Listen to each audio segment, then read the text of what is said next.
Hey guys, what's up? Dakota here with Squatch Risk Trucking Podcast. Got a new episode for you. Be a short one. Just gonna go over a few things, just basic insurance coverage for trucking. So let's dive in.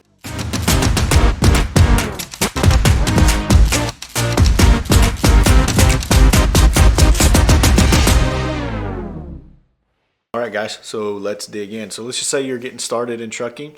Let's say that you're just getting rolling.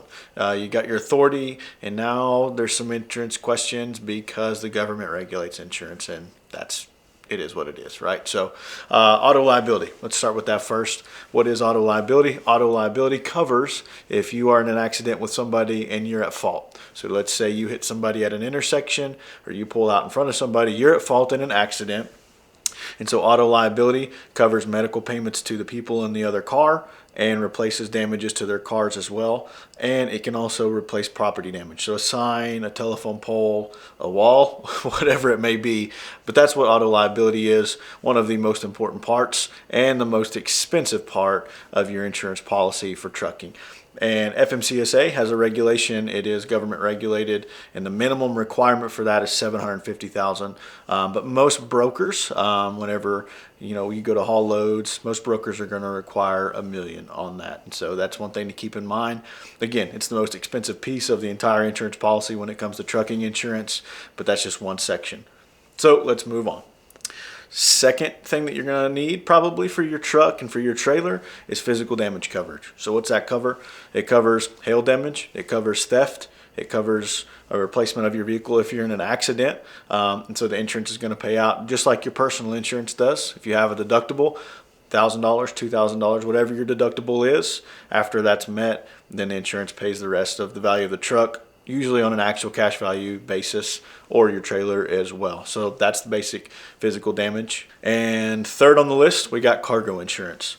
So that's pretty self-explanatory. Cargo covers whatever you're hauling on that load. Cargo usually only covers during the load being transported. And there are different types and endorsements of cargo that you can have. If you're hauling refrigerated goods, you want to make sure you have reefer breakdown.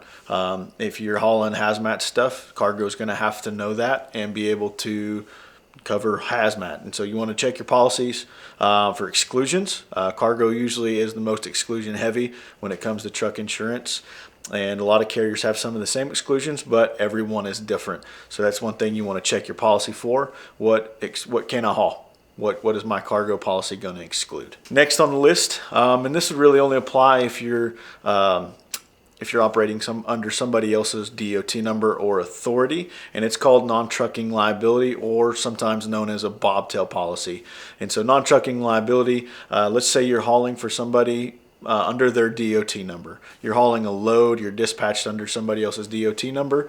Non-trucking liability only covers when you're not dispatched on the load. So let's say you drop off that load for that person, you're going to drop it, you leave, that's when your non-trucking liability kicks in. So non-trucking liability is only if you're operating under somebody else's authority. It's pretty straightforward there, not a whole lot to it. One thing that a lot of times that is overlooked is occupational accident insurance.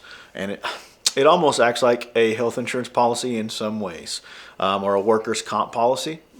And so a lot of times what people will do is they'll get an occupational accident policy. So that's if you fall getting out of your truck and you get hurt and you can't drive, it would pay your wages and some stuff like that. But not a lot of people have occupational insurance, and so that's one thing to think about. You fall getting out of your truck, or you throw your back out strapping down a load, whatever it may be, occupational can save your hide in some cases, and you're not able to drive and you don't have another driver, it can help out a lot.